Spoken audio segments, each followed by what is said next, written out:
Welcome everyone to the Euro trade. I've woken up about half an hour ago. If you're new here, welcome. I did have some troubles with my camera, and that's why I'm starting a couple of minutes late, so it's not too bad. If you're here for the first time, my name is Deeyana Angelo, aka Market Stalker D, and I've been trading for 18 years.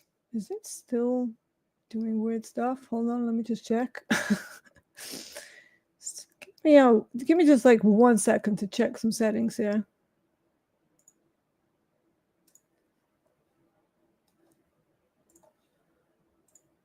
No, there's just some weirdness in general.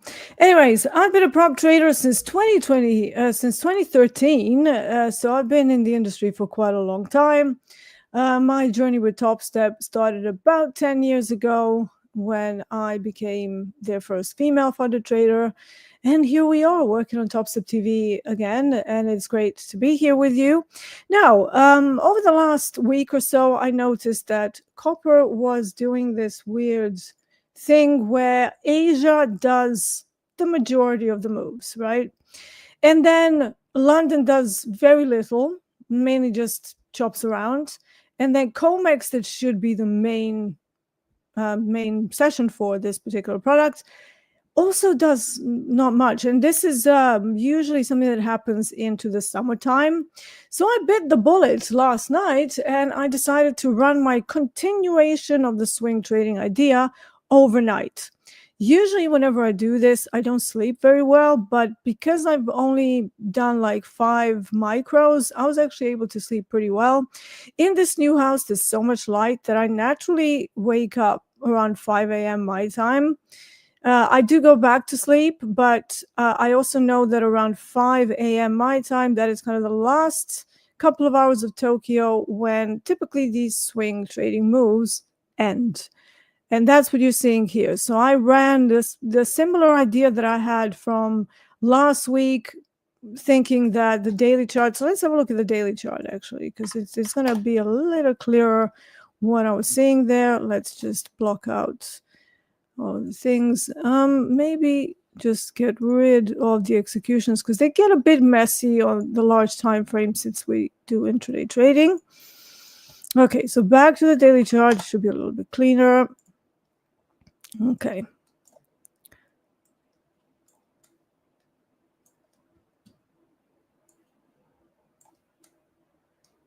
So this was yesterday. Most of this move was done in Asia. And then we just chopped around. But one thing that I was seeing, and again, need to clean up some of these because this is a micro. I haven't really traded micros much recently. I've traded the mini. So all of these are very, very old, and we'd start with a clean plate. Also, I don't need my high and low EMA, which I use mainly for timing on very low time frames, not on the daily. So here's what I was seeing. I was seeing a bit of a range like that. So range on the daily chart that has a supply starting from 489 roughly, and then kind of chopping in a range all the way down into the demands at 461.55. So once we popped into that area, at one point I was like, okay, well, this should be a short at some point. Yesterday, we ended up in a neutral day on COMEX, which meant that I couldn't really run a short unless I caught it pretty much at the top of the day, which I didn't do because I was waiting to see what they were doing. Because of the huge move up, the end of day options levels were not there anymore, so there was not much for me to lean on. And I ended up trying one very small trade, and that was it. And then it just, didn't do much. So it's like, okay, I need to find a way to get in on a swing. So I dropped down to a 4-hour chart, keeping this picture in mind. And I saw that on the 4-hour chart, if you just take in the day, so this is roughly, let me just see what time that is. Yeah, so this is the London session. Now, I had the volume point of control from this last run-up swing, sitting right at 485.90, right? And I said to myself, well, we have a bit of a 3-bar reversal on a 4-hour chart. My hypothesis was that we are going to reject that daily supply. So again, waited until, like, I went to bed pretty early, and usually Tokyo already starts to move it, but I think I already popped in a trade at about 11 p.m. my time. I was already in bed, so I was like, okay, well, let's just try this because I have a hypothesis. Let's run it. Lowered the size, increased the stop to about 65 ticks, and then just went to sleep. I was pretty tired. So woke up at 5 to see that it had fallen quite significantly. And that's basically what we're working with. I don't really have anything setting up at the moment. I'm kind of expecting copy paste of yesterday, where London is going to chop around. COMEX, again, summertime coming. We already have warmer weather. It's June, and usually June can be okay. It really starts to grind to a halt in the second week of July and in August. So that usually tends to be quite painful, but we'll see. So I'm going to be a little bit careful with tracking exactly how the moves play out and which session is the most active. And then maybe, just maybe, I might have to, sleep through trades, which I absolutely hate doing. But, 5 micro seems to not really bother me because, again, if I lose it, it's going to be about, $280, $300, which is actually less than I risk intraday, because I do allow anywhere from 350 up to 700 per trade on my strong intraday setups. But yeah, so we'll see whether maybe that approach keeps going. Obviously, if that changes at any point, if I notice that over the next sort of week or so, COMEX is still lively and then London is still doing the whole directional move that then has a pullback for the initial bounce and then continues it, obviously we're going to change things up again. This is where adaptation and flexibility has to come into play. If you have a strategy, but you're not really basing that strategy on the behavior of the actual price action in any shape or form, it's it's one of those things where you have to absolutely be aware of the market structure, which session is moving it. We can't have blinkers on, horses with blinkers, and then just go, well, my strategy is that, and I'm just going, well, what is happening around your strategy? This is why I like time-based strategies more than just a level. It's like, oh, I go short to a long or view up. That's great, but when does that setup occur, and what is the biggest session for this product at the moment? That's something that I usually track through my average session ranges. And right now, like, looking at it, Asia is by far smashing the other two, which should be, we have London Metal Exchange and then we have COMEX. So both of those traditionally trade Australian copper quite a lot. So I don't know where they've gone. Where are you guys? Are you just off on, like, it's winter in Australia, so I don't know whether any Aussies that might trade this. Maybe they're like sitting at home and trading it all. Whereas the Londoners and the US stateside people are just like, we're actually starting our vacations early, So I don't know. Maybe there's something to it. Yeah, so let's see how all of this develops. That's kind of how I approach my journaling these days, because I don't really have too many issues with like messing up executions at this point, but I do like to keep tabs on what each session is doing. So feel free to shoot me some questions around that particular idea. Oh, full screen. Yes. Sorry about that. This is why I have Bruno, you see? I have Bruno to remind me that I have not done the full screen. So yeah. Crypto Monster says, dump it. Dump what? Wake Up AI says, Dee, I have a question about tax in the UK. I started on Topstep last month and already got a first payout. Tomorrow will be second. When I should report it to HMRC about my income?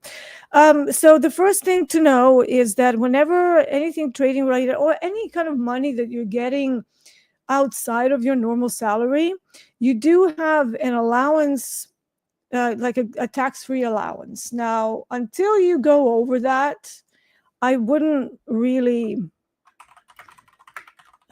wouldn't worry about that too much. Now, bear in mind, I'm not an accountant, okay? There are accountants these days that are pretty savvy with this sort of stuff. I can tell you how I do it, and it's a little bit of a workaround because I don't know why, but Topstep does not provide W8BENE for companies outside of the US. They allow single LLC things, but for some reason they don't allow LTDs, which are pretty similar. I suppose LTD would be more like an S corp, maybe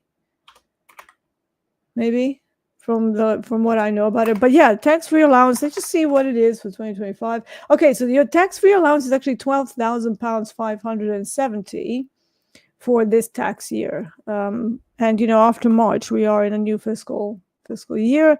So let's see what that is. So 12,000. What did it say? 570.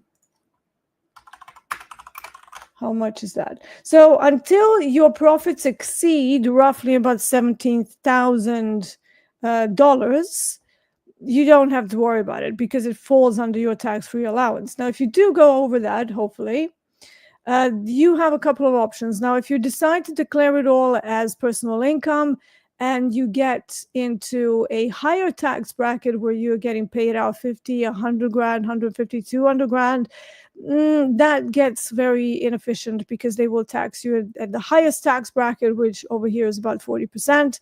And at that point, you might want to consider getting an LTD. Now, here's how I do it, because as traders at Topstep, we are effectively individual contractors. But in the UK, as an individual contractor, you are allowed to run your business however you like, as long as you pay taxes on it, right?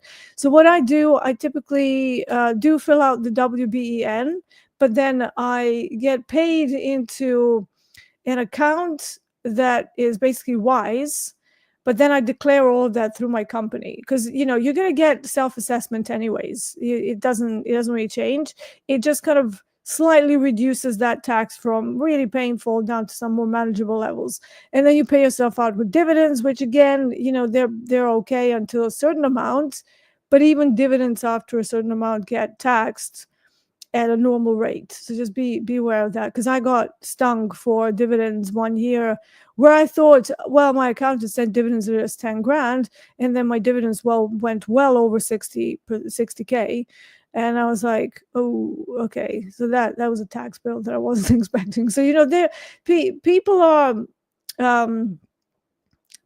quite it used to be quite sketchy. The accountants did not know exactly how to do taxes for day traders. I think it's a little less scary now, so you can find people who have dealt with it before. Just make sure that you shop around and you do have somebody who's already the accountant who has already dealt with these issues, okay?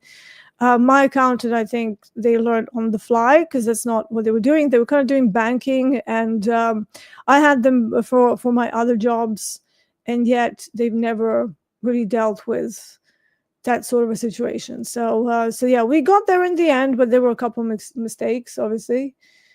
So yeah. Fez Mola says, Deeyana, did you have any issues not charging Topstep, for example, VAT? Here's the thing with VAT. If you're providing services outside of the UK, it's actually 0%. So you don't have, they're zero rated, right? They're not subject to VAT. Only if you're providing services in the EU. So, any country that charges VAT, obviously, usually it's EU. But now we might have a change this year, but it's a new change, right? So up until now, there was zero rated. And now maybe for this fiscal year, when you start to do your accounts, perhaps we're going to have to put like 10% or something. But tariffs for the UK, from what I've seen, they've been not that bad. So it's not going to be a terribly large amount, so I wouldn't wouldn't sweat about it. Taxes, VAT, value added tax, corporation tax, personal income tax. It's just one of those necessities. You want to live in a Western country where, you have, especially in the UK, we have a lot of stuff that's really good here, right? It's some of the reasons why I stay here. We have the national health insurance, national health service, NHS. It's not perfect, it's not perfect by any means, but if you do need hospital treatment, they might be a bit slow, but you will get treated. And then if you end up with some nasty illness, like people who have cancer and stuff, they are much quicker to react to that. Not always, obviously, but for the most part, they will treat you and you don't have to pay anything extra. It's all just under whatever you're paying already. It's a part of the services, national services, right? And that's a good thing. So I don't mind paying tax, but obviously if you can reduce the tax from a very painful 40%, then yeah, obviously you should. And there are completely legal ways to do it without, being a dodgy heifer. I don't want to swear here. So yeah.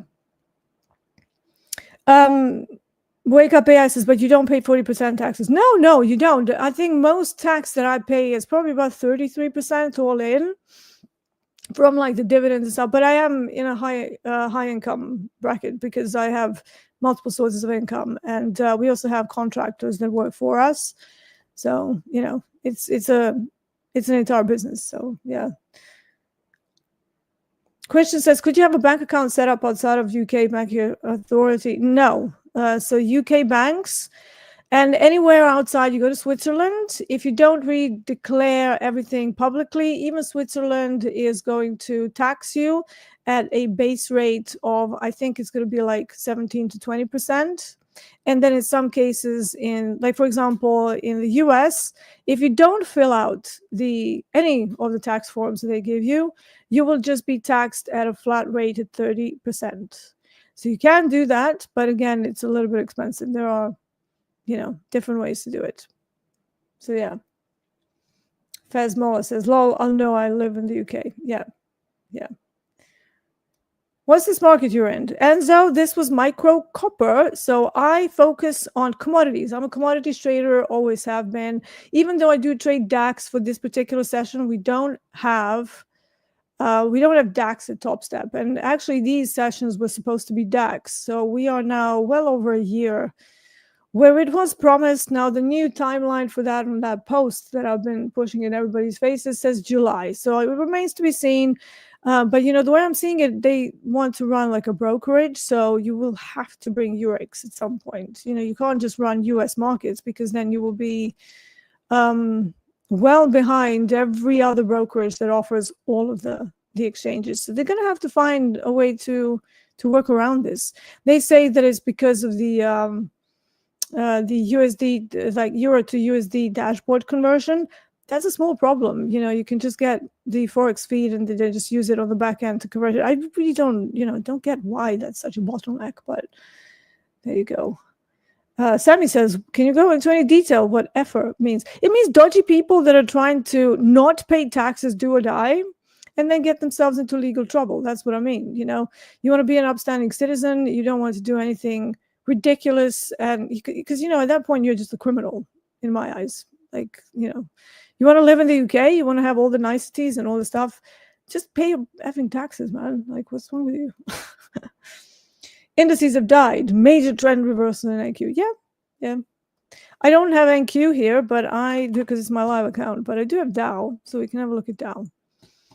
Structurally, 4 hours, probably the best time frame for me to look at larger market structures that do pertain to intraday. Even though I look at all of them, I start on a weekly, daily. Yeah, sorry, I'm a bit puffy. I literally just woke up like half an hour before we started, so I'm still like trying to get rid of the lymphatic fluid in my face. But yeah, I slept so well. I don't know what it is. This house, man, it's been totally transformative. Let's do some basic market structures. Supply up here. Is it new? Probably not. It's an offspring supply, as I like to call them. Why? Because we have probably another area here. We can look at the daily for that, but it's a reactionary supply. What else do we have? This is the nearest low and lowest low. Big demand. Has not been touched yet. So maybe that's something to look out for. 41,790. And usually indices are going to have like a similar thing. I can go into my combine where I have the ES and an NQ, but I just can't be bothered right now. So sorry. So let's just do YM. I do trade YM on Topstep. Not at this time of day. I usually like to trade it pretty late in the day. And that's only if I have enough buffer on the day. Like it's typically when I've made like over $2,000. So I'm like, I can probably spend, another 350, 400 on a single position. And then I will try to do YM. And then if that one goes well, if I get a little bit of profit out of it, even if it's like 1 hour, I will then try yet another trade. But typically all of that is happening during power hour, which we're very, very far away from. Today, I'm going to be on lunchbox trading later on in the day. With I believe I'm on with Anne-Marie, which is always great. So do expect us chatting a lot, but also looking at some very valuable systematic ways of approaching the market structure and strategies. So yeah. We have another localized demand here. I don't know how good of a quality it is, 42,085. And frankly, whenever I see these overlapping candles and just chopping around and not really leaving the area with any sort of a smoothness, I'm immediately thinking vom, ick factor, ew. Don't like it because it's like just range bound, right? So maybe indices are also going into the summertime. Maybe, right? That could be the case. But let's have a look at the daily chart and whether something, oh God, it's horrible. Look at it. Consolidation, all in the middle, right? Here's the high, here's the low, and we're just dead in the middle of nowhere. What do we have here? Volume POC, 42,217 roughly. Yeah, this is I think this is the summer market's already starting. So unless Trump brings us some more news, maybe you can switch to range strategies, so range bound strategies, which means that you are mindful of where the highs and the lows are. You expect stop runs through the established session highs and lows. So let's say that today, just, for argument purposes, this was Asia. This is the most recent high intraday. This is the most recent low intraday. Well, if we are going to speculate that the session high and low from Asia is going to get stop run, aka liquidity grab, or however the cool kids are calling it these days, you can expect a run through the 42,114, maybe even all the way through this demand to smash through 42,000 and then come back in a massive wick, which YM absolutely loves to do. And remember, equities outside of not having any news that will really push them lower, longs tend to be the safer option. Oh, Coast Dakota. Good morning. Can't sleep. Good morning. Good morning. Yes, I slept. That's a new one for me. So that's great. Yeah. So you see, Coast Dakota is one of the traders who's like buy the dip. That's why, because you have like 40 years of equity markets going up with a few blips on the radar. We had the credit crunch in 2008, we had COVID in 2020, and if you're not really looking at those as like norms because they're black swan events, then you can just say, well, equities always go up. So how is your P&L curve going to look if you are mainly focusing on the long side? Probably quite decent over long sample sizes, Just keep all of that in mind. But we have to take in context, obviously. So, yeah. Let's have a look at some of these questions. So, answer that one. World King in one top. Okay. Probably butchering that. But World King, let's just call you that. These two are using Topstep only. You know what? I like to try companies that do have potential even now. So, always wanted, like I was in that whole game of, trying affiliate stuff. And I'll be honest, the affiliate side really, apart from Topstep, and like it's really not been that great for me. And then I also had some situations where people would find my random code on YouTube, then use it and then claim like chargeback. So I didn't like that. And therefore, like if I, right now I'm kind of quiet on my own YouTube channel, which you can find down below this video. Topstep has kindly posted it for me, but I'm very quiet there. I post like very rarely. And partially that was because I had some health issues, but also because I started working here, right? So it was sort of like a replacement for the live streams that I used to do on my own channel. And I do probably intend, like I've had people wanting my Q&A live sessions. So not necessarily just all live trading and just going, yeah, we're just looking for trades, but basically just for them to ask the questions about my method, but looking at my charts, which I normally use on the other screens. And that's probably going to come back at some point. I've just moved into a new house. The countryside is doing me a lot of good. So fingers crossed that my energy levels kind of start coming back to normal. And yeah, but am I only with Topstep? Yes, mainly, but I do like to try other firms as well. And that's, that's something that I just want to do as research. Am I suddenly going to start giving you codes for other people? No, because I don't really care about that anymore. And in fact, I'm trying to pivot. I'm trying to kind of think what I'm going to do with my own channel, because long form videos kind of died. That was my favorite way of giving information. And I have some good ideas on, using a long form video for explaining my exhaustion zones, maybe explaining some mental cue levels, maybe even, I've already tried doing how to use Bookmap and stuff. So basically orient myself more to the platform side of things and conceptual tools that can actually help you, rather than shilling prop firms, because I've really gotten very, very uncomfortable with all of that, especially in the last sort of 2-3 years. It was kind of fun when in 2020 we had an explosion of prop firms. I was like, "Ooh, oh my God, Topstep suddenly has competition. This is amazing." And then it pushed everybody to get better. But then also now I just feel that it's getting worse, like constant rule changes. I even made a funny short, which was the latest short that I posted on my channel, where I'm just making fun of companies that are constantly changing rules that are so vague. So I said, if you do want to get to a second payout, you're going to wait until Mercury is in retrograde. And then, I put a whole bunch of stuff there, just a little short fun. And then, I think in the end, I finished it with "give us your money." But yeah. So we'll see. I will still kind of try firms if I feel that they've been around enough.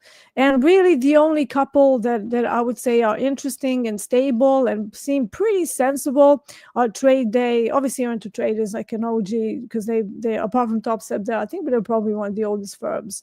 And I'm still undecided on the whole Traderify thing, but yeah, they do have Eurex though. So very tempting, but let's move on from that. What am I trading as instruments? So I'm a commodities trader.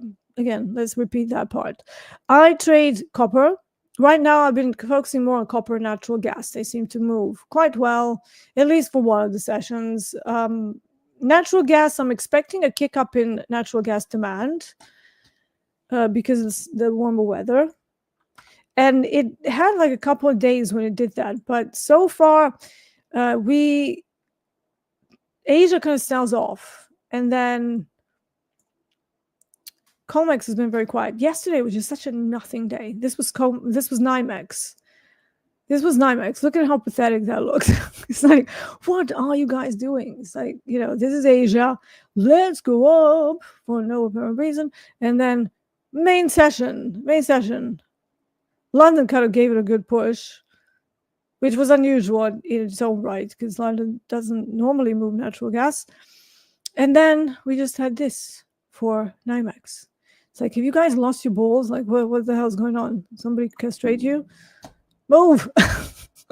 What is going on? So yeah, those are my current two main instruments that I like to trade. Which session? Again, that's down to how we're moving. I hope to get some moves during London, but that's not always possible. And yeah. Takeo Dreet says, don't pop in often, but have it last 2 nights. Do you trade DAX on FTSE or FTSE, and is it worth it? I love DAX. DAX is my absolute favorite index. Like, that is my London product. And like I said, we were supposed to have these sessions so that I can trade DAX. And then I got stuck trying to find what moves during London. So that was the whole theme of last year. What moves during London, parts 135.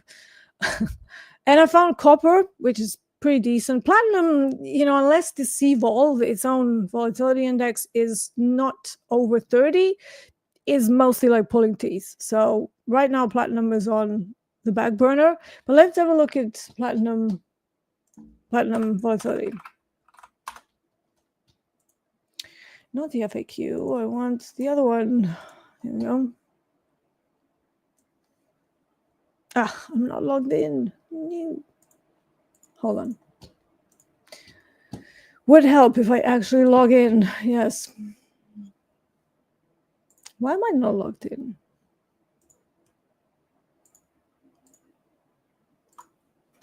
Because I'm on Edge, not on Chrome. I have a new computer, guys. So just bear with me for a second. I'm going to have to do this and then get another window. Okay. I've literally set it up like on Sunday night, so I'm still getting things together. All right. Am I logged in? Hopefully. Yes. Okay. Metals. This is the CME site where you can look at what they call the CVOL, which is CME Group Volatility Index. And platinum right now is at 27. To me, anytime it falls below 29, it's painful. When it's at 29, it's kind of okay, but don't expect like 200-300 ticks. Expect 35 to 50. At 27 volatility, I don't like it because I think that the ranges are pretty tight. It's unreliable. And I rely on this a lot to decide whether I should trade something or not. Now, copper is generally okay at anything above about 22. So we still have that pretty decent, which is why you're seeing, at least Asia going for quite a lot of ticks. So that's still fine. Gold is a weird one because anytime it gets above 15, the ranges just get insane. And I think we're still seeing the 130 tick ranges across like a 30-minute time frame. To me, that's like, and then it gets stuck in a range. So it's like it's extremely difficult for me at least, to control risk on gold that way, because I feel like I would need to use very large stop losses if I want to run a swing, and I don't want to do that. If I have to use a stop loss that is more than 70 ticks, I just, I don't want it unless I can get like 300-400 ticks, and that's not the norm. That's like high volatility stuff. So yeah, copper is good. Platinum for me, off the table for now. Now I'm interested in energy markets. So WTI crude oil has been moving. Still don't trust it. I got stung for like 6 months last year, trying to trade it and thinking, yeah, it's back. And then it still only has, maybe 1 day or 2 days where it kind of like shoots up because some news comes out, and then nothing. So I don't trust this. I think it's nice at 45, but I used to like it at 35. But now, I don't know. I think this volatility index has changed. So maybe 45 is the new 35. We'll see. It's not there yet. So yeah, that's the volatility indexes. Let's go back to the questions. Where did I put that? There. Okay. T3 metrics. Tom, good to see you. Can you please briefly share how you determine supply and demand levels? Briefly. it's a whole concept, right? If I could explain it in one sentence, I wouldn't have many courses that explain it, because this is how I started with courses, right? I used to work for a prop firm, and people are like, hey, how do you determine supply and demand levels? And then I would spend like 8 hours explaining supply and demand to one person, because there's a way to score the zones and to see what is a gradual move, is it a big move, how many tests it's had, like whole bunch of there's about 7 conditions that you need to sort of score to determine whether the supply and demand is of good quality. And this usually only pertains to larger time frames, because there's so much more trading activity in there. Anytime you're looking at supply and demand on a 30-minute chart without looking at dailies and at least 1 hour and 4 hours, it tends to be one of those levels that's going to get stop runned. So it's like, what's the point, right?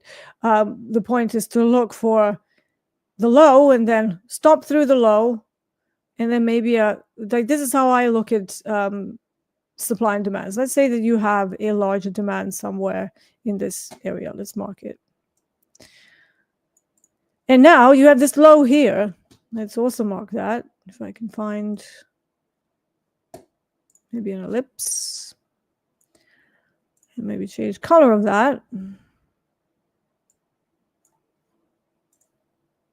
to yellow. So now you have this low, but you also have this presumably bigger demand that is maybe even visible on a 4-hour chart. And which of these two do you think would be a stronger level as a low?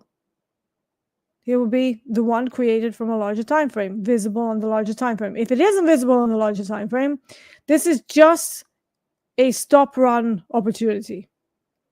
So I would be looking for Dome to see whether they have some larger orders on the way down. And then once they run through it, is it sustaining below that level into a meaningful time frame, like a 15 or 30-minute chart? Or did we pull all the way back and reclaim the range to also finish a meaningful time frame of 15 or 30 minutes? So now, that's one way of looking at it. But if you're just looking at bigger time frame areas, we can go on, these are my hypos, can go to the very big time frame. I mean, very big, daily, it's not that big. And then try to analyze stuff. But I'm going to clean up all of these other things that I've been drawing. This is probably going to change now. Okay. That's better. I mean, I've got some other things that I've drawn here, so we might as well get rid of all of that. Okay, so now, what is a good quality supply and a demand? Here's the one that is fresh. This one's not exactly fresh, but it's the most recent one. So let's just forget that we have this. Let's just focus on the most recent moves.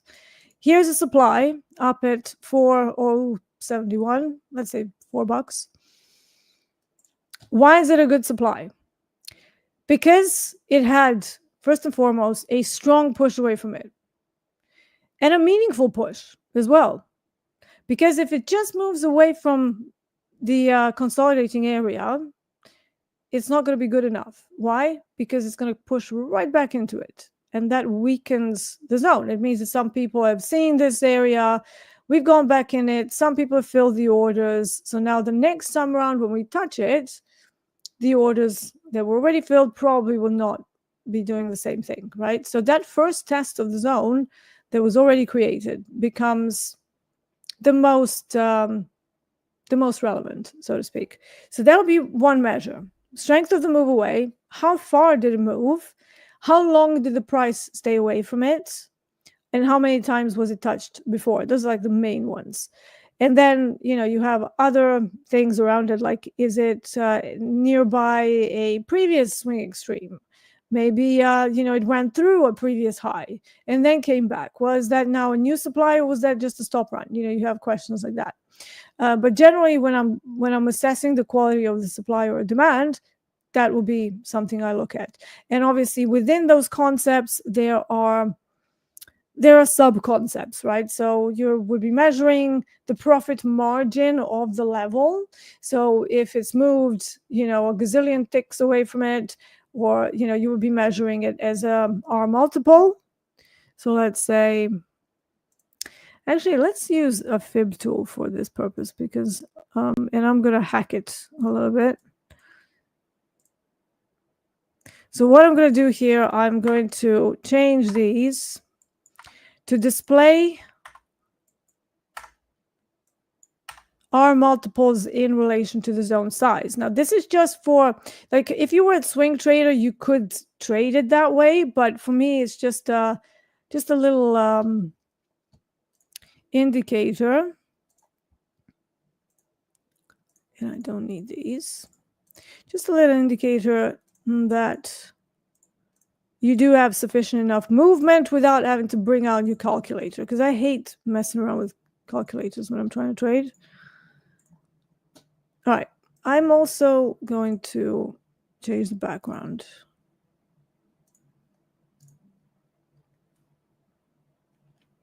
No background. Okay, so now how do you measure the profit margin on the supply?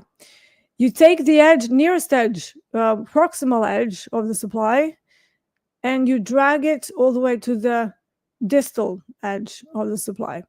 I have the names for these two that are not so fancy, so I call them conterminous line, which is a common price point before the market shift. Conterminous means common, and then just a borderline. It's the border of the supply. It's like, you know, just makes it a little bit less wordy. Just a little bit less wordy. And then you have, now unfortunately this label here, you can't really change it, which is a bit annoying, but on some of my other platforms, you can change this to be whatever label you want. So I basically, typically when I'm trying to track how the trade is doing, I will drag out my modified fib tool, and then I will name this entry, I will name this stop, then I would name this 1R, 2R, 3R, etc. It again means that you can quickly calculate the risk reward on your trade without reaching for a calculator ever, and that's a very good thing. So here, unfortunately, 2 will be just a 2 fib modified extension, but it's actually 1 R multiples in relation to the size of the zone. So does this zone have a significant enough move away from the original drop? Yes. But now let's try and do the same thing for this demand.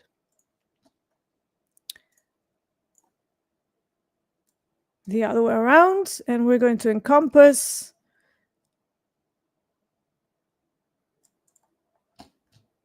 actually, let's use this demand.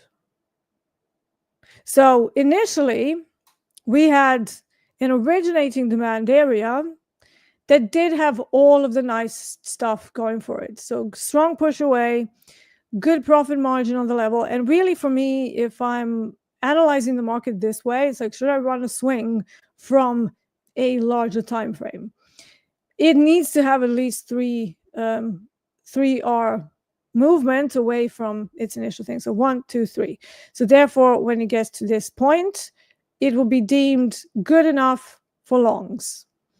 Now, we had a big move from this zone, and I was in on a portion of this, and then for some strange reason, I closed it for like, I don't know whether that day I was too like zoomed into the intraday. It happens to me as well.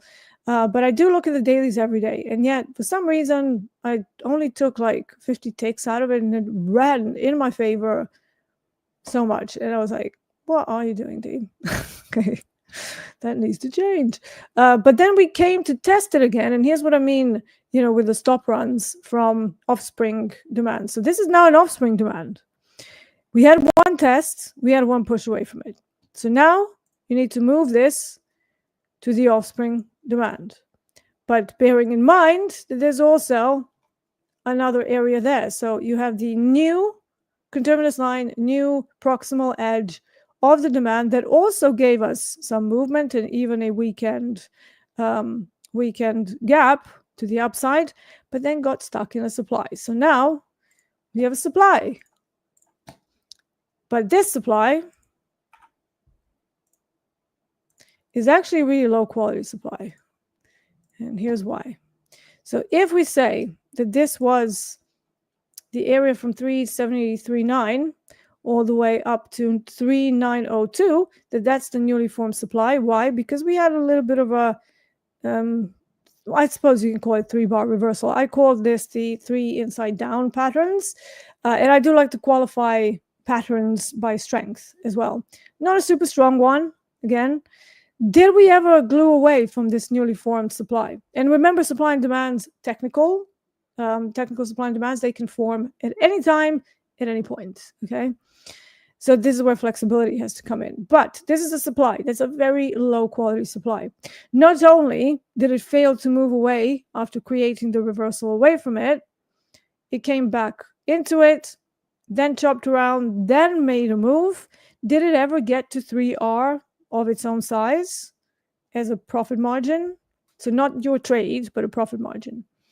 No, it barely got to like 1.7R and then started chopping around again. So now we have multiple tests of the supply. We have basically a very crappy area that is just doing nothing. So what do we do with it? Well, because of the time of the year when we expect, looking back how natural gas behaves for the summertime, there is a natural uptick in the demand for natural gas. So I would not be surprised if this actually gets taken out at some point. But because we built up so much volume, it's going to add time unless we have headline risk that can just smash through it with quite some volume.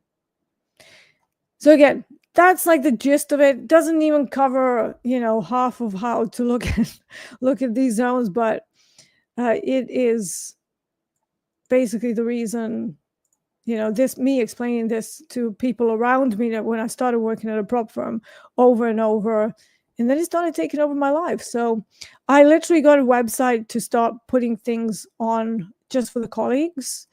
And then eventually I started putting it on YouTube because YouTube back in 2015 started to be okay enough to actually put videos on.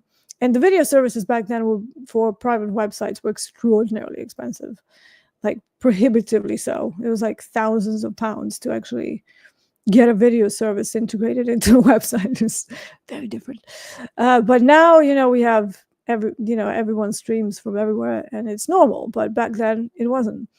So I put it up on YouTube and it was like how to look at intraday supply and demand. I have this like big purple hair because I was still a musician, very actively rock and pop, so I was rocking the big emo purple hair. And, for years after I rocked black and red hair as well, and then screaming red hair. And now that I'm older, I tried that a few months ago. I don't know, my face just doesn't, like, I'm older now, I'm going to be 45 soon. So maybe crazy hair colors is time to say goodbye to them. So yeah. Maybe I'll go like pink, like pastel pink. But yeah, so I wouldn't be surprised if this gets smashed through because of the lower quality zone. So does that make sense? Did I just kind of like ramble on completely, or is that valuable?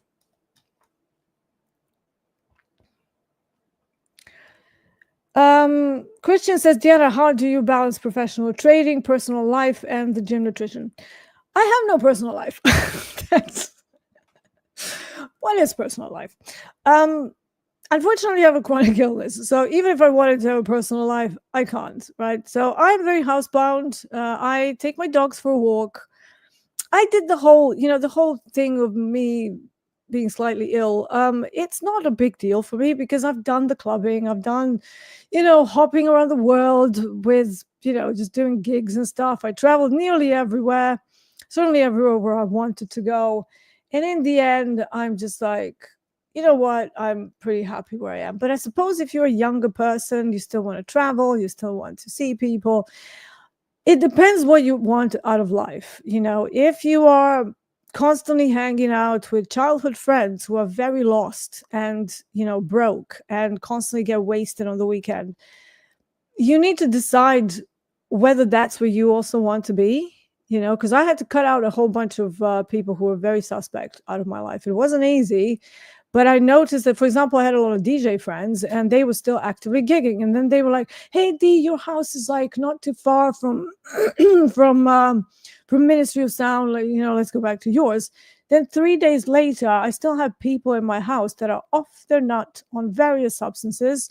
And I'm like, get the F out of my house, It's like, I've got to work. It's like, what the hell are you doing? And it would be very loud, very disruptive.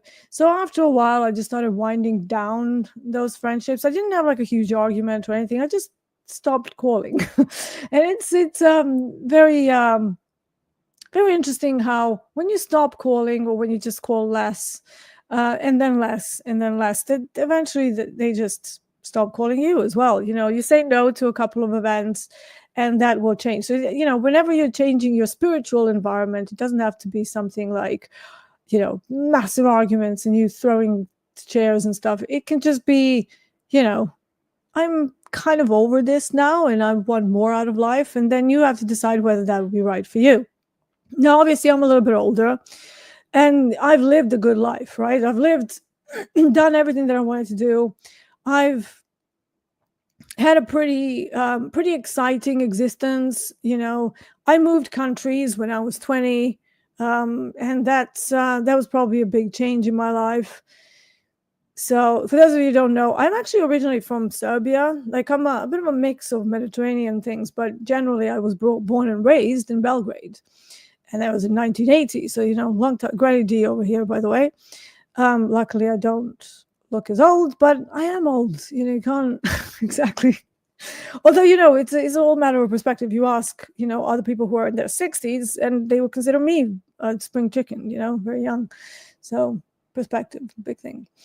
Now, if you really want to prioritize resources and wealth when you are, in your 20s and 30s, unfortunately, you will have to sacrifice some of the fun stuff, right? But in my eyes, business is fun because, remember, I was doing gigs. So that was my business. So to me, I was having fun and I was building something, right? I was building a career. Sean Pope says, my brother's wife is from Serbia. We're living in Germany now. Yeah, a lot of people live in Germany now from Serbia because obviously we had the civil wars and everybody wanted to escape. And in a way, that's kind of why I left. But like, I didn't lose anything, but I just got sick and tired of the nonsense that's like political, excuse my language, bullshit that happened every day. It's like, you're constantly in fear of whether you're going to die tomorrow because there's going to be another war. It's like, F that, So when I got to a certain age where my mom couldn't stop me from leaving the country anymore, I was like, I'm out of here, man. Goodbye. And she's like, yes, just be careful. And, it's like my sister was born in London. They lived in London. I had an auntie in London. It's not like I was like completely alone. I had connections to London all the time. And I would argue that moving to London was difficult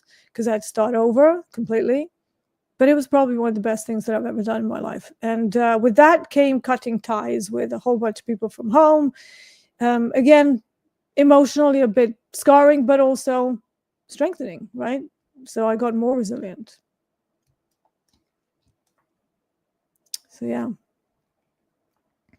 So how do I balance all of that? At this point, I don't need much of a balance. I do try to keep on top of my nutrition.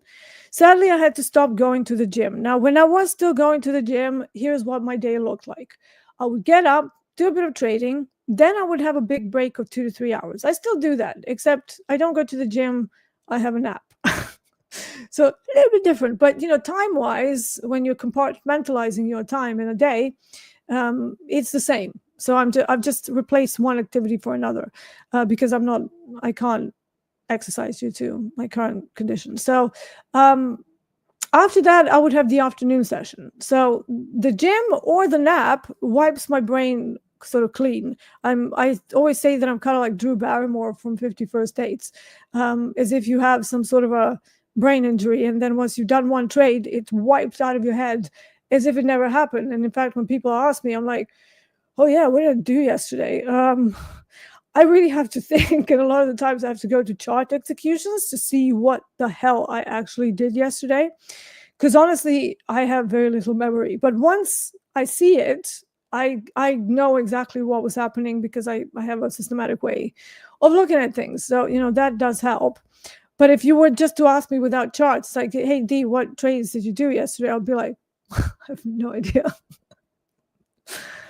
And that helps me. I think too many people have this like anxiety and depression over the previous trades. How does Jerome put it? Anxiety is the fear of future, whereas depression is the fear of the past or worry of the past. And I think that rings true with trading a lot, because many of you, if you've had a losing day the previous day, you step into the day with that on your mind rather than the chart in front of you. So that needs to change. I don't know how to change that with different people. I've always kind of had it naturally where I'm just not that bothered. It's like, whatever, it's just a bit of money. I was bothered when I lost the 70K account that I first built up. That was very painful. And I cried and I was afraid and everything. But then I started going to the gym. I started looking into neuroscience and how I can stop myself from feeling the way I was feeling. And eventually I just got stronger emotionally and learned how to control my risk better. That's probably a big thing.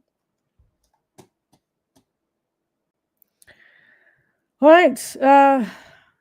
Sean Pope says, how long did it take you until you started to become profitable in trading? What was it you realized you needed to change to become profitable? So here's the thing. I was extremely lucky to live in a part of London where I had a residency, but it was also pretty much next to Canary Wharf. Now, Canary Wharf and the city are like Wall Street of London, right? There's a lot of bankers, there's a lot of prop traders, there's a lot of people in the industry. It's actually how I met my husband. He worked for one of the bulge bracket banks as well, as a software architect, not as a trader, but he worked in the front office. So, he was working with traders. Little did he know he was going to end up being married to one, because he thought he was marrying a musician. I should probably do like an Instagram, one of those TikToks where they go, what my husband thought he was marrying or he was getting and what he got instead. So I had a lot of friends that were either prop traders or had worked in the investment banks or had worked for hedge funds. So one night I kind of was in a bar not too far from my house, and I was talking to one of my trader friends, and he said, and I've always had a passing interest in investments. It's just that I thought, me being a musician, not being particularly good at math, I was good at physics. So anything that's applied numbers, I was really good at. But math, the only thing I was ever good at was arithmetic. That was it. Geometry, can't do it for the life of me, I don't know why. It's just beyond me. Chemistry, also, complete mystery. Didn't help that our teacher in elementary school had some problems, and then she was gone for like most of the year, and they didn't manage to find a replacement. And then she came back and just started to put the entire year's worth of curriculum into one lecture, and I just got super confused and managed to get like a D in chemistry and pulled myself through, but it was just pretty atrocious. And to this day, D knows very little about chemistry. In fact, when people ask me, well, you must be good at everything, and I'm like, no, painting and chemistry. Terrible. I draw stick figures and I have no idea how elements react together or why. So yeah, but when it comes to trading, that friend of mine said to me, have you actually tried doing any trading? And I was like, me? Really? And he goes, well, you have like a natural intelligence. And I do, I have a pretty high IQ. It's not quite like Mensa, but it's like it kind of floats between 138 and 144. Obviously, the older I get, it dropped a little bit with, age and whatever, but it's still, it's on the higher end. And he said to me, I reckon you'd be really good at it because it's kind of pattern-based and it's mostly just a different thing that you do in music visually. So it's like, tell me more. So he got his laptop out and we looked at some candlestick charts. And as soon as I saw candlestick charts, I was like, my God, this looks like note sheet. Like it looked like music notes to me. And I was like, so what is this? And he said, oh, it's the price. So this is how we look at it. Immediately, he taught me this concept of supply and demand. So basically looking at trade location. So what is it that looking at market structure? Where's the high? Where's the low? How big is that zone? And how much will we need to risk? And does it have enough profit margin? Immediately, he put like the 4 basic things that you need to have as a trader into my head. He also told me, well, if this is your risk, he taught me where the risk is, right? So he said, if that's the zone that you're basing on any time frame, this is your risk. But he said, you also don't want to put your stop loss. And I was like, stop loss? And he said, yeah, like because you can't just pop in a trade and just let it run. Like you have to limit your risk. And I was like, okay, stop loss and see. Like I knew nothing before he gave me this little lecture. And then he said, you need to have it at least like 10 ticks above the high, just in case they could have taken it out by a couple of ticks, because that happens as well. That's called a stop run. And I'm like, stop run, okay. Then I was just like soaking it all in. And I got so obsessed with this concept of being able to find rules in a chaotic environment. It was exactly like music to me. So I had to know everything about everything overnight. I badgered him. This is how I learned. I have a mentor, and then I just ask him a million questions. And then I start going to testing. So I was probably on demo for about 9 weeks. And then I got into a very small account, just to see how I'm going to behave, how the executions are. Obviously, I had somebody who was guiding that. So immediately I saw tremendous success. Like my trades were going into profit. Like, okay, some of them didn't work, but I had a 70% accuracy on swing trades that were going to at least 3R. So naturally, very quickly, I managed to run up quite a balance. And then probably about 2 years into it. No, sorry, it was 9 months into it. 9 months into it. Got the account from like pitiful 2,000 pounds, because it was in pounds, up to like 70,000 pounds. And then I got biased, and I also went to trade something I've never traded before. Up until that point, I was just a Forex trader, and I traded Euro-dollar exclusively. And then for some reason, I decided to look at Euro-Aussie. I've never traded it. I've never looked at it before. I was like, yeah, I can do this. It's just a chart, isn't it? And then it went wrong. So the demand level, like I didn't know anything about the correlations between products, cross pairs of different breed. You kind of have to look at 2 or 3 charts at the same time because of the triangulation. And I knew nothing about that. And I decided to trade it. And I got biased, got annoyed, fight or flight response kicked in, and I kept doing that and blew the entire account in the space of 5 days. So that is when I realized that cannot happen ever again. And then I was like, what the hell? Why did I lose my shit? What? Like, I was usually very composed. What happened? And that put me on the path to learn more about our brains, neuroscience, trauma response, fight or flight, a whole bunch of stuff.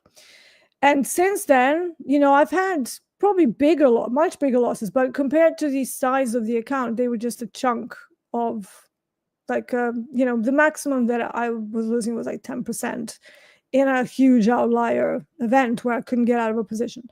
And that was big. That was like big, but the account was big as well. So, scalability, right? Everything is percentage based. It still hurt, but not as much as the initial 70K. And, and that was a different problem. That wasn't my risk management. That was me basically trading FOMC and not being able to get out of a position that initially went to 140 ticks my side. And then I kept trying to exit, nothing. Like the dome was like super thin, and I was in with like over 100 contracts, and it just there was no way for me to get out. So when people on this platform tell me, "Dee, just use levels for FOMC," it's like, you have no idea what you're talking about. Can you please shut up? Because I was like, I was using levels, it went my way, and then I couldn't get out. And they were like, "What do you mean you couldn't get out?" It was like, because it's the live market, and when you don't have enough contracts on the opposite side, it's not going to fill you until there's enough contracts. It's just going to keep going up and down, looking for the counterparty trade until it does that. But when you're in a large position, that is a huge problem. So obviously I got stung for $250,000 that day. That was like, if I didn't have a heart attack then, I probably never will. And it was only like about 10% of the account size. So, you know, it wasn't a big deal, but seeing that number on the screen was like, ugh. So yeah, you get resilient. That's what I'm trying to get at.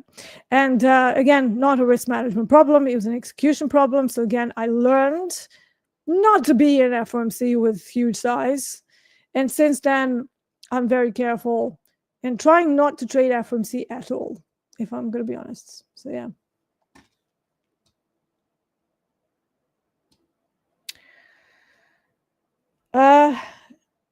Let's see. So yeah, did it take me long to get profitable? Personally, I was kind of profitable from the start with a few bumps along the road. Now with intraday, I probably took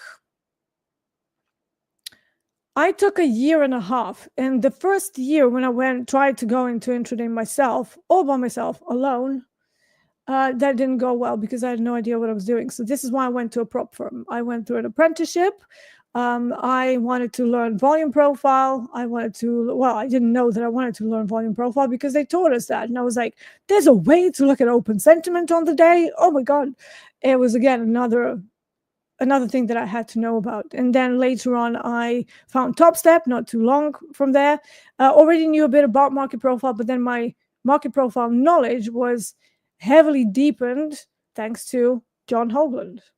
And this is why I'm with Topstep, because Hoag was very much responsible for the knowledge that I have today and the knowledge that I've expanded further with data science based on my own observations and, you know, stuff that I've applied to commodities that doesn't necessarily work the same way in equities as is described in the normal market profile by Jim Dalton.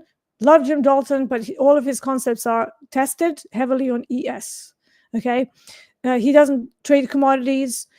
He doesn't trade natural gas. He doesn't trade copper. He doesn't trade gold. You know, so naturally, I felt like all the stuff that I discovered through my own journey of trying to pair Hoagland's and Dalton's teachings, that I had something to add to it. Maybe a little bit pretentious of me, but I'm a pretty observant person, and this is why I created the method, the Market Stoker's method, because it's different. It smushes a few things together that nobody else was using at the time. Supply and demand, exhaustion zones, quantitative extremes with market profile and time of day. So time of day as a level is my concept. You know, it's something very important when you're looking for the expected behavior intraday. Okay. Sandy, my sister, says that makes two of us geometry complete blank to me too, which is odd because you're really good at painting and stuff and arts and crafts. And, you know, I thought that geometry, I don't know, maybe it runs in the family. It's obviously genetic because our mom said that geometry is not for her. My sister and myself, obviously, we're really not good at that either. So there you go. All right, let's have a quick run through what's going on in the markets. This thing in, like, I've never used Windows 11 before my laptop, and I've just upgraded everything. And this thing that shoots across, is there a way to switch that effing thing off? Because it really annoys me since I'm like streaming from this screen and I'm trying to drag like another screen over. And can you see that? It just like does this like really nice transition, but it annoys the hell out of me. All right, natural gas. We know we're in a supply. It is weak. What is going on intraday? Dropping down to the 30-minute chart. And now we're going to have a look at where the volume value is from yesterday. We're going to use volume profile fixed range for that purpose. Find London. I think we're still very far away from that. Date, yeah, okay. Now the way I use the profile is to only go up to the next beginning of the next session. So I'm just going to see if I've done this right. Okay, we are inside value, actually. No, hold on, I did that wrong. This is what I want. I want it to end. What is going on? Hold on. Let's do that again. Let's reset.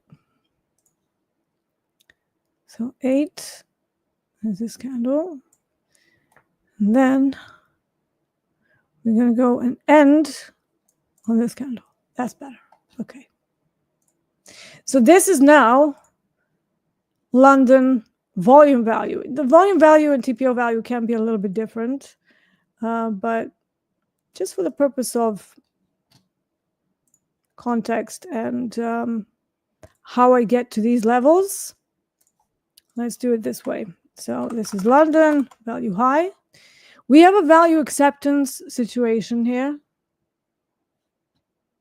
And I'm just going to put another marker down at 3647. So this is all the fancy stuff now, you know, the intraday sentiment, how to read it.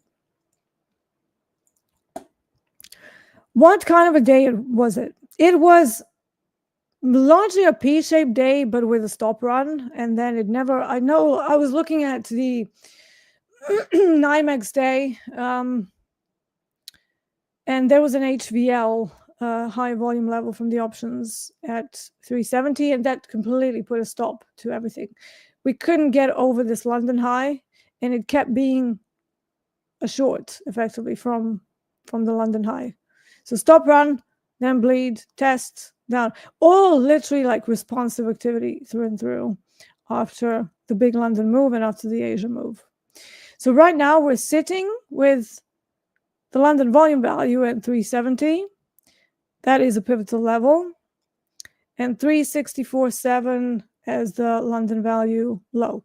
Where is the nearest gamma exposure level? It's actually 370, but it's no longer an HVL. It's now GEX 4, which can be used for orientation. Now, I'm going to put in a white horizontal line to delineate this gamma exposure level that I use for orientation and how the price is behaving whilst I'm in a trade, if it's going pretty well, or even if it's not going pretty well. If we manage to not hold above these levels from the options activity, that means the market makers have stepped in, reclaimed it, and we're going higher. Now, because this is a bit messy, I'm going to change text to be at the bottom. So you can see we opened above, just above value. Let's also mark the initial balance. This is a 30-minute chart, so I always start my day not staring at a 2-minute, but staring at, and I can barely see that with these lights, so let's make this a little bit stronger, because D is not old. Ew, okay. It's a bit too much. Okay, it's better. Clean extension to the downside into the value acceptance special situation play. What does that mean? It means we go opening above the value, not too far. If it opens too far, then accepts value. You would need to be in an outlier day because that's like already a big move. And remember, the larger the move comes from a particular area, when it hits your level that you're planning, the more chances that it's going to bounce from there rather than bleed straight through it.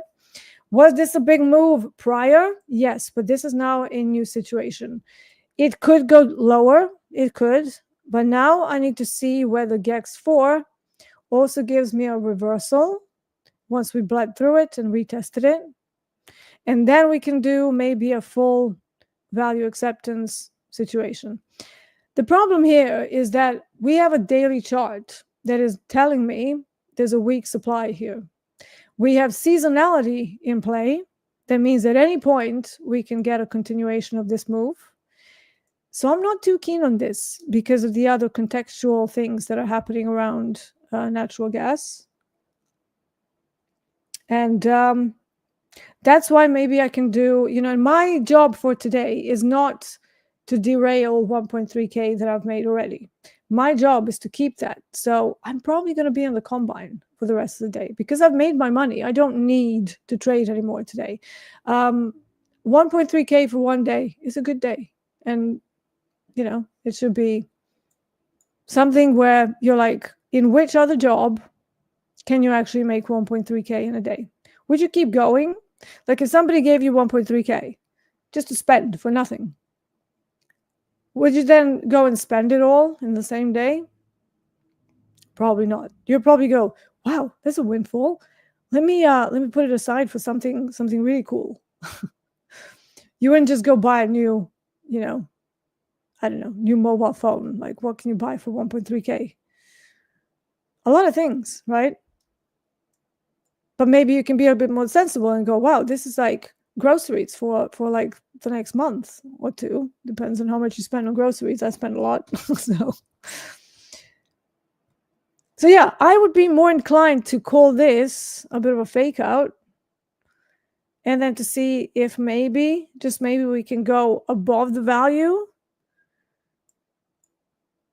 And then contextually, what would happen? Well, we need to hit VWAP at 3722, roughly, as Globex VWAP. Is that conducive to my other time of day concept where sessions chase each other, where Asia goes one way, London goes another, NYMEX goes another?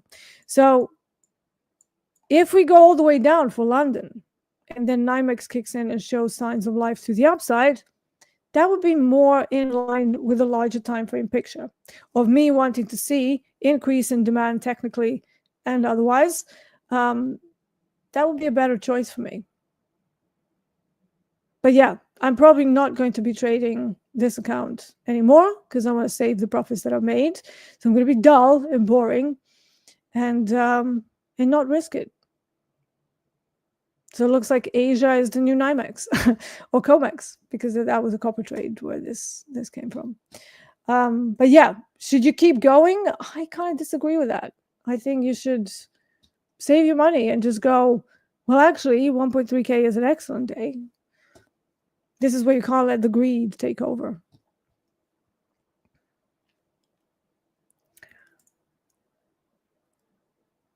Oh, Bruno being amazing again. So he's given me the how to hide stuff. So okay, I'm gonna do that after the stream because obviously I don't want to be messing around right now. Thank you, Bruno.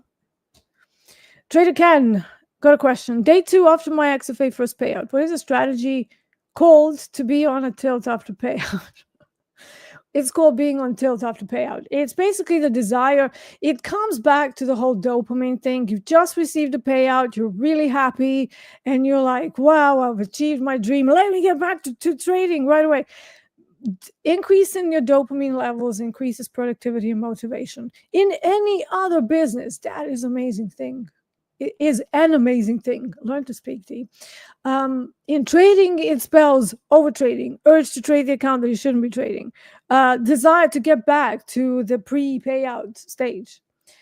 You need to maybe chill for a few days. I know people don't like it because you just want to click buttons, you want to keep trading, but you need to resist the urge to keep trading, especially if after payout you're going on tilt. Put shackles on yourself. Lock out the risk limits. Those risk limits that we put. Now, I don't know, like this personal profit target is just so that I can track profit on the day. Otherwise, it doesn't do it. Or I found it a little bit weird because you have realized P&L, but then you have open P&L, and you're like, no math, please. So I just use personal profit target of 10 grand, you know, to make it tell me how much I've made in an open position, because that's open equity. This is closed equity. Yeah. So you see this little thing here? Like, whenever I end up taking payouts from this account, I am going to put shackles on myself. And obviously, I'm not starting from 4.5K. I'm starting for a little bit more. So for me, shackles, for example, would be not losing more than 7.75. And I will do that. The day before. So at Globex Open, I will actually stay awake to lock out my risk for the next day, just to make sure that I don't do something stupid. You can also, if you're in an XFA, don't think live accounts have this, and it's really annoying. You have additional trade limit. I am pushing the team to put all the fancy stuff in the live, because quite frankly, you know, you go to live and suddenly you don't have half the tools that you had in the thingy. So it's not a good thing. So I'm pushing them to bring us all of the glamorous experience that we have in an XFA into live as well. And I'm going to be as annoying as possible until that's back. But yeah, put shackles on yourself. Trade limits in an XFA, real thing. Go back over how many average trades you do in a day when you do well. Not when you do wrong and terrible. How many trades you do when you're doing well. Take that number, plop it in the trade limits per day. All of that the day before. Have a sensible personal daily loss limit in relation to the account balance that you're carrying at the moment. You know, I would suggest really no more than 10%. And if you're really going on tilt, no more than 5%. So really put those shackles on you. Lock out the settings to the day, on the day. Block the main symbols, the large symbols, the minis, and only enable micros. Lock all of that out, and don't allow yourself to trust yourself on the day when you're going on tilt, because you will move them. Okay, you will move them. You will be like, F it, I'm just going to move it by another 200. I just one more trade. Famous last words. Don't do it. And before you know it, XFA is gone. Your dreams are gone. Everything is just melting. So don't do that. But if you're on tilt, it's not a strategy. It's just your dopamine levels being out of whack from an amazing achievement, taking a payout. Best feeling ever, right? There they are. They're pushing above GEX. What did I say? So yeah, D will wait. D will wait. We could go into a combine, I suppose. Should we do that? See how that works. Just have a trade in. This thing is annoying as well. It keeps telling me, like, put in a pin. Put in a pin. It's like, get out.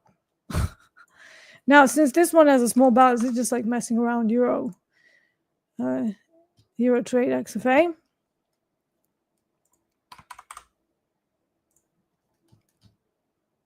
I'm going to buy 3 here. Let's see. 35 tick stop. Well, let's do a little bit more because the low is here. And, you know, I would love to keep clicking buttons, but, you know, to me, profit that I've made in my life is pretty important and much more important than any chat comment. So I will not be trading for the sake of chat. Okay, where is the next important GEX level? This is probably not going to be the biggest trade. Because it's a combine, so who cares, right? 375. So is the first GEX 2 level, GEX 3 level. Where are the calls? Where are the calls? Calls are up at 4. Jesus Christ. Okay. GEX 3 at 380. That might be an option.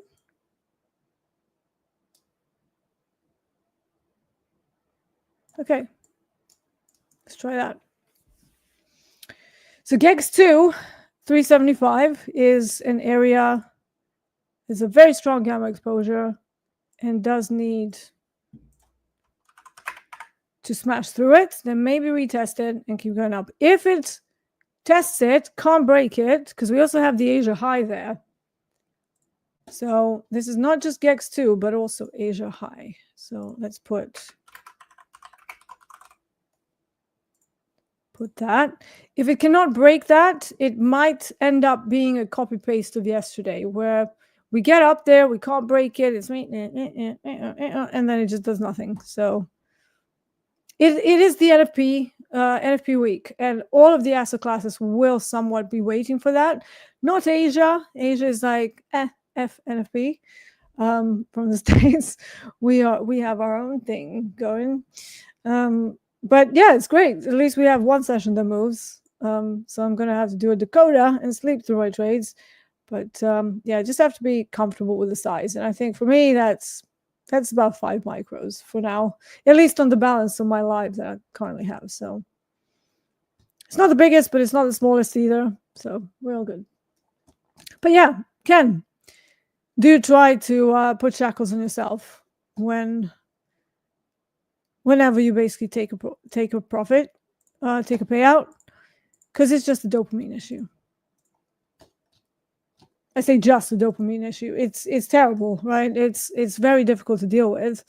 But the more you put shackles on yourself and the more you kind of put brakes on some of the impulses that you really want to be doing, the better you'll be off over time, because those neural networks will get stronger. We actually can create new neural networks. But we just need to keep practicing, keep strengthening them. And then at some point, it's not going to be that much of a big deal. It's just going to be another thing that you do after a payout as a part of your routine. Okay.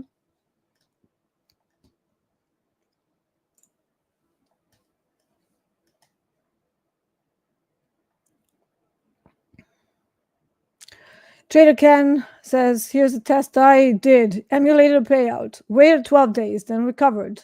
Now, day 1 post-payout green, day 2 back on a downtrend 30-40%. Why did you allow yourself to go 30-40%?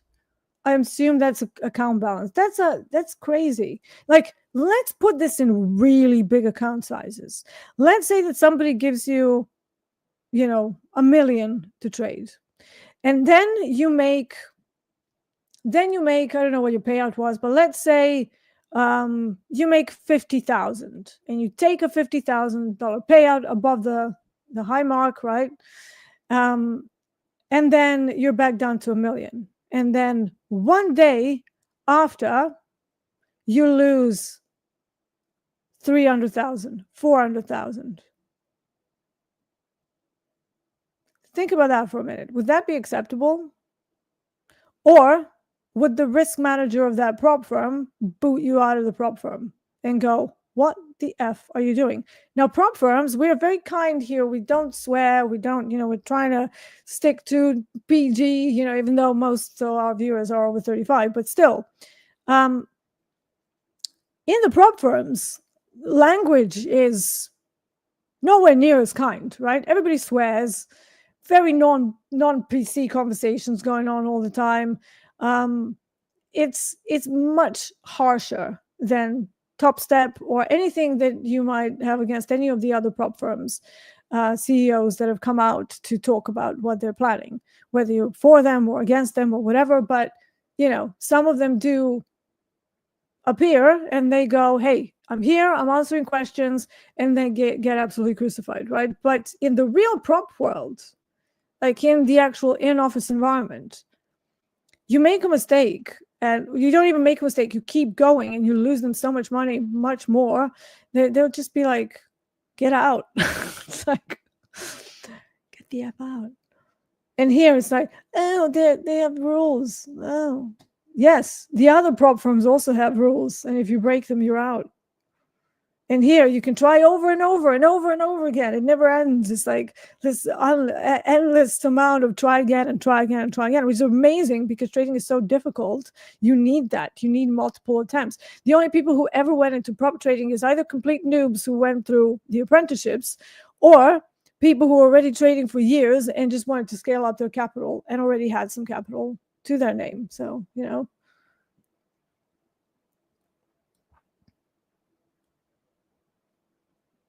Trader Ken says, D, thank you for the intro on natural gas. My XFA is set for M&G every day for stability. Brilliant. Love that.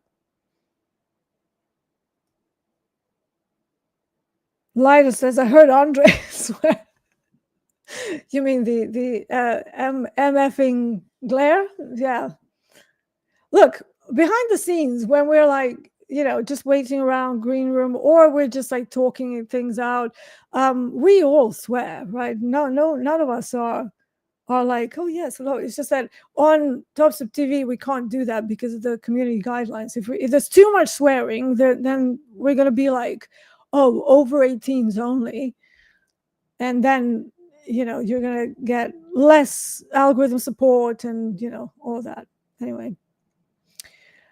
But Radoslav wants to know, good morning, Dee. Would you please let me know when does the next VIP coaching season start? I think we're going to start, about end of June, maybe. Like it's going to be maybe even halfway through June.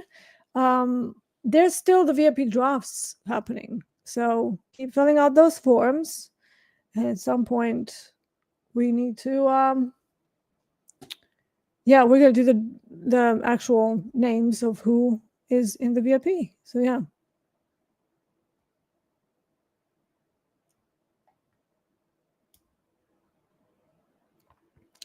I missed something happening in here. Let's see. Let's go back.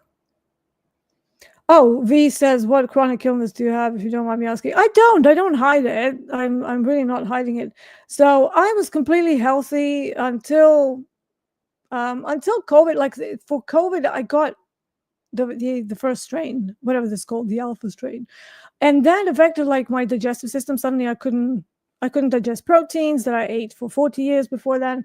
And then I had 2 vaccines, no problem at all, both Pfizer.